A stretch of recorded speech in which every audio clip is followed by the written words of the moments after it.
Hi friends, ഇന്ന് നമുക്ക് വാഴയ്ക്ക തോരൻ വെച്ചാലോ? അതിനായിട്ട് വാഴയ്ക്ക അരിഞ്ഞ് വെള്ളത്തിനകത്തിൽ ഇട്ട് വെച്ചേക്കുകയാണ്. വെള്ളത്തിനകത്ത് ഇട്ട് വെക്കുമ്പോൾ അതിൻ്റെ കറ കുറേ ഇറങ്ങും. കറ ഇറങ്ങിയത് കൊണ്ട് തന്നെ പെട്ടെന്ന് കഴുകി വാരാനും പറ്റി. നമ്മൾ 2 വെള്ളത്തിലാണ് കഴുകി വാരിയത്. കഴുകി വാരി നമ്മൾ ചട്ടിക്കകത്തോട്ട് മാറ്റും. ചട്ടിക്കകത്ത് നിന്നാണ് ഇന്ന് കറി വെക്കുന്നത്. ചട്ടിക്കകത്ത് കറി വെക്കുമ്പോൾ ഒന്നും കൂടി ടേസ്റ്റ് കൂടാനാണ്. വീട്ടിൽ സാധാരണ കുക്കറിനകത്താണ് വെക്കുന്നത്. അത് അമ്മയ്ക്ക് എളുപ്പപ്പണിക്ക് വേണ്ടിയാണ് അത് ചെയ്യുന്നത്. ഇപ്പം ഇന്ന് അമ്മ പറഞ്ഞ് നമുക്ക് ചട്ടിക്കകത്ത് വെക്കാമെന്ന്.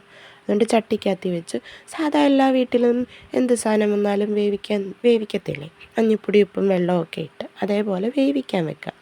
എന്നിട്ട് ആവശ്യത്തിന് മഞ്ഞൾപ്പൊടി ഇടുക. വീട്ടിലെ മഞ്ഞൾപ്പൊടി നല്ല നാടൻ മഞ്ഞൾപ്പൊടിയാണ്, അതുകൊണ്ട് ഇച്ചിരി ഏറെ ഇട്ട് പിന്നെ ആവശ്യത്തിനുള്ള ഉപ്പിടുക.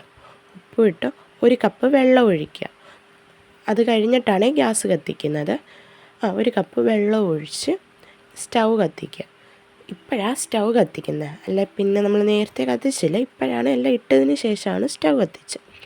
എന്നിട്ട് അടച്ച് വെച്ച് വേവിക്കാം. പിന്നെ നമുക്ക് അരപ്പിന് വേണ്ടത് തേങ്ങ, ജീരകപ്പൊടി, മഞ്ഞൾപ്പൊടി, 2 കഷ്ണം വെളുത്തുള്ളി, പച്ചമുളക്. പിന്നെ നമ്മൾ ഇടയ്ക്കിടയ്ക്ക് തുറന്ന് നോക്കണം അടുക്കി പിടിക്കുന്നുണ്ടോയെന്ന്. കടുക് വറക്കാൻ വേണ്ടിയുള്ള സാധനം എടുത്തു വെച്ച് ആ അരപ്പൊന്ന് അരച്ച് വെച്ചതിന് ശേഷം വെന്തിരിക്കുന്ന കായ്ക്കകത്തോട്ട് ആ അരപ്പിട്ട് നല്ല രീതിയിൽ യോജിച്ച് ഇളക്കി വെക്കുക. അപ്പോൾ അരപ്പിനകത്ത് ഇച്ചിരി വെള്ളമുണ്ട്. അത് നല്ല രീതിയിലൊന്ന് ഇളക്കിയിട്ട് ഒന്നും കൂടി വെള്ളം തോരാൻ വേണ്ടി വെച്ചു. വെള്ളം തോരാൻ ഒന്നും കൂടി അടച്ചൊരു 5 മിനിറ്റ് വീണ്ടും ആ ഫ്ലെയിമിൽ തന്നെ വെച്ചു.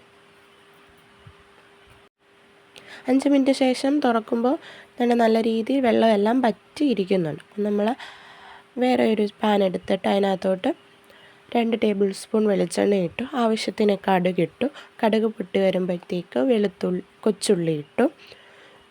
പിന്നെ അതിനകത്തോട്ട് വറ്റൽമുളകും കറിവേപ്പില ഇട്ടു. നമ്മൾ കണ്ടില്ലായിരുന്നോ, എല്ലാം എടുത്ത് വെച്ചേക്കുന്നത് സാധാ കടുക് വറക്കുന്നത് പോലെ തന്നെ.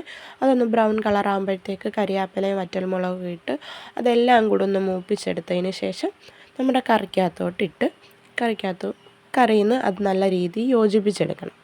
നല്ല രീതിയിലൊന്ന് ഇളക്കി വെക്കുമ്പോഴത്തേക്ക് നമ്മുടെ കാതോരൻ റെഡി. നല്ല ചൂടോടുകൂടിയുള്ള കാതോരൻ റെഡി.